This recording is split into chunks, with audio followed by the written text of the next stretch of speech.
एक समय था जो वो फिल्म अपने चरमोत्कर्ष था, वहाँ पर वो स्वर्ण काल था जब सर आप लोग का वो समय था। बहुत मिस करेंगे। आज आने वाली पीढ़ियां जो ये जो आज की फिल्में हैं वो बड़ा कम समय की रह रही है, 2-3 महीने तक उसकी वो रह रही है। लेकिन अभी भी जो आपकी जो फिल्में थी सर, वो डायलॉग जो आप कहते हैं खामोश जो कर देते थे यहाँ पर तो आपके सामने ऐसे बोलने में ऐसे हम लोग को भी खामोशी वाली फील आ रही है ऐसा लग रहा है कि आज हम कुछ नहीं बोल पाएंगे। तो बहुत अच्छा लगा। हमको तो लगता है कि हम ही यहाँ आके हम तो काफी देर तक सबसे बात की है यहाँ पर।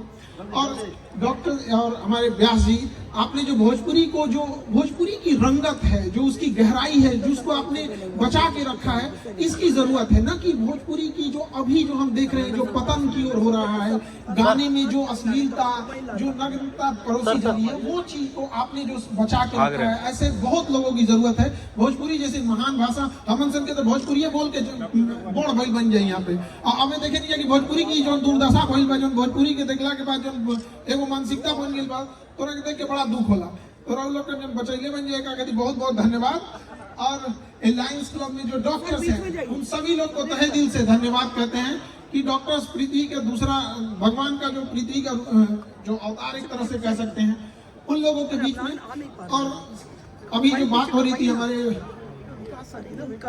यहाँ से करो, मेरा कैमरा भी गिरा। हाँ, अभी बात हम लोग की हो रही थी विकास शर्मा जी की, पशु चिकित्सक, वेटनरी डॉक्टर।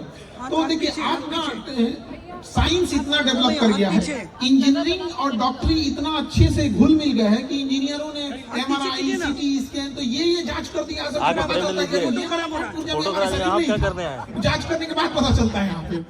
लेकिन एक समस्या जो आती है वेटनरी डॉक्टर के साथ, जिसे हम सब लोग नेग्लेक्ट करते हैं, उनको बहुत तकलीफ का सामना करना पड़ता है जब वो जानवरों का इलाज करने जाते हैं। ना उनकी MRI होती है, ना वो बता पाते हैं, ना कुछ होते हैं। कई बार वो इलाज के दौरान डॉक्टर घायल हो जाते हैं। और हमारे समाज में जब वेटनरी डॉक्टर को उतना रिस्पेक्ट नहीं मिल पाता तो काफी दिल दुखता है। तो सारे डॉक्टर्स को जो समाज की भलाई करते हैं, उन सब लोग को तहे दिल से धन्यवाद, शुक्रिया सभी लोगों का यहाँ पर जो लोग इस लायंस क्लब से जुड़े हैं, सारे लोगों को। और एक चीज हम जरूर कहेंगे कि देखिए भारत जैसे देश में विविधता वाला, यहाँ एक से एक अमीर मिलेंगे और गरीब लोग भी मिलेंगे। अमूमन ऐसा देखा जाता है कि सरकारी हॉस्पिटल में मरीज मर जाता है और प्राइवेट हॉस्पिटल में अगर मरीज आता है तो उसका इलाज तो हो जाता है, उसके गार्जियन मर जाते हैं पैसा देते देते। तो थोड़ा हमारा यही दिल से आप लोगों से आग्रह है कि यदि कोई असहाय होगा, जिसके पास ऐसा होगा, तो हम ये मानते हैं, ये बात हमें भी जानते हैं कि बहुत सारे डॉक्टर्स जो हैं वो इस चीज को समझते हैं। लेकिन हर चीज को चलाने के लिए भी एक एक्सपेंस होता है, रनिंग कॉस्ट होती है हर चीज की। तो उसको मेल मिलाप करके एक बीच का रास्ता हो, ताकि वो जो असली रूप है, जो कहा जाता है भगवान का रूप जो डॉक्टर होते हैं, उसे जरूर देखने को मिले। और जैसे जितने जगहों पे हम लोग भी जाते हैं, जब देखते हैं तो काफी गौरवान्वित हम लोग भी महसूस करते हैं। और कई बार जब हम देखते हैं कि शिक्षा का जो महत्व है आज के समय में भी, तो जो कोविड के बाद जो महत्व बढ़ा है, इसे भी देख के काफी खुशी होती है। और जो गार्जियन यहाँ पे हैं, उनसे भी हम कहेंगे कि जो बच्चे लोगों को ऐसा समझते हैं कि मशीन है, दिन भर पढ़ते रहे, पढ़ मतलब जान ले लेते हैं उसका यहाँ पे पढ़ के। यहाँ पे अगर उन्हीं से, यहाँ पे जो माताएं हैं, उनके बच्चे अगर उनसे आके कहें कि मम्मी तुमने जो सब्जी बनाया है, जो पनीर बनाया है, कैसा बना दिया, रेस्टोरेंट में तो कितना अच्छा बनता है, कैसा खराब लगेगा उन्हें।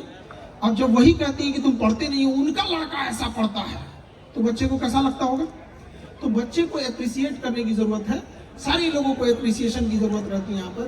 तो वैसे सबको, हम लोग के भी बचपन में सर कभी वेरी गुड मिल जाता था ना, तो ऐसे इतराते थे लोग की कॉपी में ना, तो वेरी गुड मिल गया उसको पेज बचा के रखते थे लोग, इस दिन वेरी गुड मिला, एक्सीडेंट मिल गया मतलब ओलंपिक मिल गया हम लोग को तो बहुत बहुत धन्यवाद, आप लोगों ने आमंत्रित किया और ऐसे शुभकामनाएं। और हम सब अपने सर आपकी 2 लफ्जों को सुनने के लिए बेताब हैं और बहुत बहुत धन्यवाद।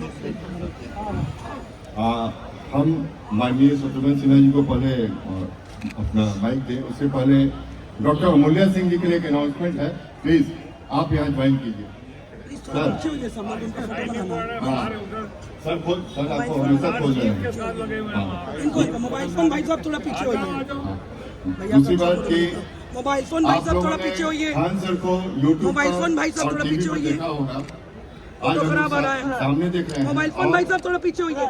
इनका जो मानवतावादी पक्ष है वो बहुत ही सराहनीय है, खासकर के कोविड पीरियड में, जैसा कि खान साहब ने बताया नहीं, लेकिन उस पीरियड में हजारों लाखों बच्चों के लिए ये प्रेरणा के स्रोत थे। घर में बैठे हुए उनको एक उत्तम शिक्षा की व्यवस्था इन्होंने कराई यूट्यूब के माध्यम से, और बहुत सारे इनका यूट्यूब चैनल चलते हैं और बहुत सस्ते दरों पर। जो बात ये कर रहे हैं डॉक्टर्स के लिए, ये खुद शिक्षा को इस स्तर पर ले आए हैं कि आप समझिए कि 100, 150, 200 में क्वालिटी एजुकेशन मिल रहा है लोगों को। इसके लिए मैं खान साहब को बहुत बहुत धन्यवाद करता हूँ, और मैं अपना मंच पहले अमूल्या जी को देता हूँ और वो सर को इन्वाइट करेंगे। माननीय शत्रु भैया को इनवाइट करने के पहले एक बात खान सर के लिए मैं जरूर बोलना चाहूँगा। सर 2020 की बात है, कोविड के बारे में हम चिकित्सक को भी उतना ही मालूम था जितना आपको तो नहीं बोलूंगा, बाकी आप नेता को मालूम था। टीवी पे देखते थे डॉक्टर रणदीप गुलेरिया जो बोलते थे, हम लोग उसी तरह को बोलने लगते थे, और 2 दिन 4 दिन के बाद पता चलता था ना, ये भी गलत हो रहा है, कुछ गलत हो रहा है। और मुझे याद है सर, मेरा एक फ्रेंड है शिकागो में, उसने मुझे फोन किया, डॉक्टर अमूल्य पटना के आसपास में कोई डॉक्टर है डॉक्टर खान? हम बोले हाँ, हमारे एक हड्डी रोग विशेषज्ञ। ना वो डॉक्टर खान उन बोल रहे हैं, लेकिन वो पढ़ाते बहुत अच्छा है। हम बोले कि हाँ, नाम तो मैंने भी सुना है। सर जिस तरह से आपने सीटी स्कोर के बारे में बताया था, मुझे याद है कि मैं जब उस YouTube को देखा तो मुझे लगा अरे अभी तक मैं गलत क्यों समझ रहा था, ये इस तरह से समझने की चीज है। तो आपने डॉक्टरों को भी प्रशिक्षित किया है। मैं अस्थि रोग विशेषज्ञ हूँ और मेरी पत्नी कैंसर रोग विशेषज्ञ है, महावीर कैंसर की डायरेक्टर है भी। लेकिन हम लोगों ने अपने बच्चों को, मेरा बेटा भी ऑर्थोपेडिक सर्जन है, बेटिया आई स्पेशलिस्ट है, तो हम लोगों ने बच्चों को समझाया कि कुछ कुछ छोटी छोटी बातें सीखनी है तो ऐसे सीख के समझाओ। तो और बहुत ही सरल भाषा में अच्छा लगता है कि अगर आपके द्वारा एक मैसेज बिहार की धरती से पूरे विश्व में जा रही है तो हम सब बिहारी उसमें गौरवान्वित महसूस करते हैं। और सर तो ये आपका था। और लेकिन असल बात जो होती है, मैं जब पुणे गया था, मैं आर्म फोर्सेस मेडिकल कॉलेज में पढ़ाई किया, आर्मी को छोड़ के वापस यहाँ आया क्योंकि माँ की एक इच्छा थी कि पटना की धरती पर वापस आ जाऊं। तो सशस्त्र सेना चिकित्सा महाविद्यालय को छोड़ के, नहीं तो अभी मैं लेफ्टिनेंट जनरल रहता, आर्मी में रहता तो सर्विंग लेफ्टिनेंट जनरल जरूर रहता।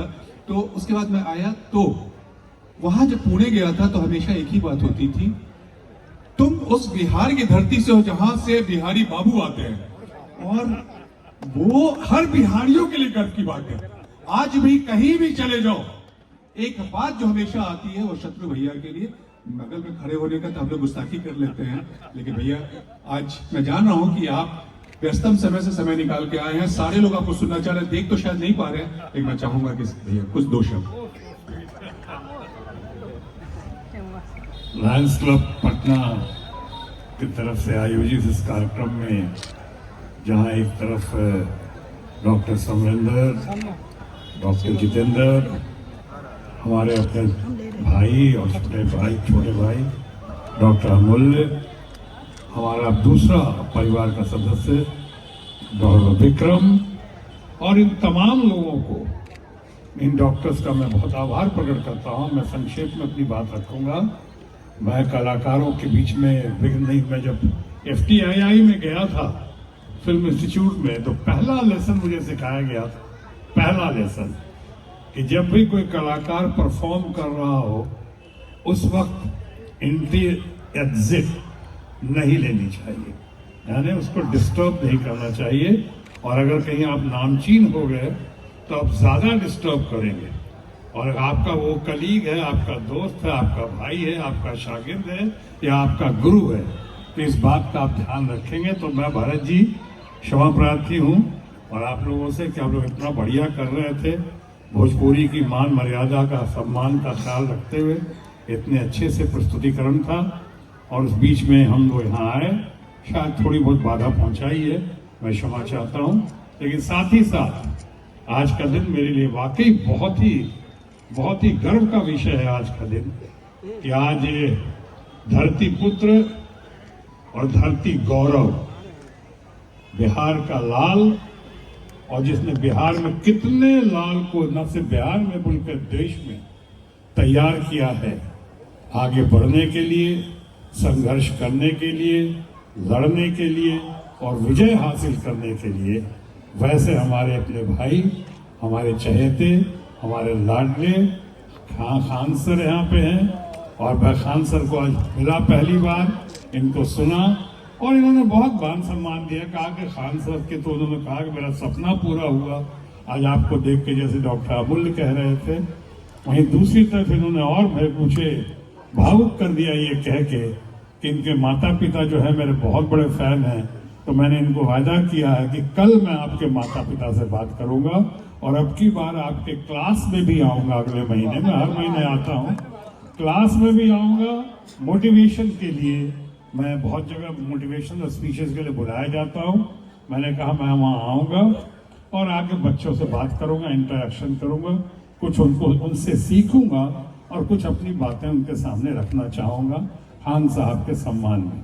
आप तमाम लोग आए। सत्येंद्र जी, आपने जितना बढ़िया से और आपने इतना बढ़िया से कंडक्ट किया है, तो मैं उसकी आपकी शान में कहना चाहूंगा कि मैं यहाँ आया था सिर्फ आज कलाकार के नाते, बिहार पुत्र या बिहारी बाबू के नाते मैं आज के कार्यक्रम में आप लोगों को सुनने आया था, श्रवण करने आया था।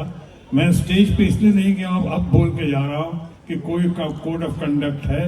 ये कोड ऑफ कंडक्ट से मतलब नहीं रखता है, क्योंकि ये तो इलेक्शन पहली बात तो यहाँ नहीं है और ये कल्चरल फंक्शन है, कोई पॉलिटिकल फंक्शन नहीं है।